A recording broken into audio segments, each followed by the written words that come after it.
আজ 28 October Binodpur BK school মাঠ প্রাঙ্গণে স্থানীয় ধর্মপ্রাণ ভাই বোনদের উদ্যোগে আয়োজিত হয়ে গেল এক মনোমুগ্ধকর ইসলামিক সঙ্গীতানুষ্ঠান। হাজারো দর্শকের উপস্থিতিতে পুরো এলাকা মুখরিত ছিল আধ্যাত্মিক সুরে। অনুষ্ঠানের প্রধান আকর্ষণ ছিলেন দেশের জনপ্রিয় ইসলামিক নাচির শিল্পী রকুনুজ্জামান।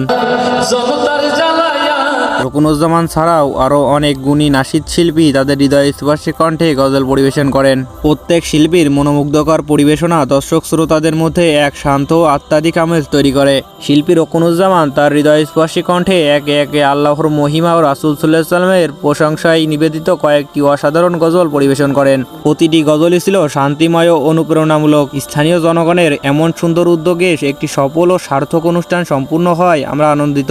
এই ধরনের আয়োজন আমাদের সমাজকে আরও বেশি ধর্মীয় ও মূল্যবোধে উজ্জীবিত করবে ইনশাআল্লাহ। অনুষ্ঠানটিকে সফল করার জন্য সংশ্লিষ্ট সকলকে এবং উপস্থিত জনতাকে জানাই আন্তরিক ধন্যবাদ। আর কথা বাড়াবো না, এই পোস্টের সাথে সংযুক্ত মনোমুগ্ধকর গজলগুলো আপনারা শুনুন এবং আধ্যাত্মিক পরিবেশে শামিল হন।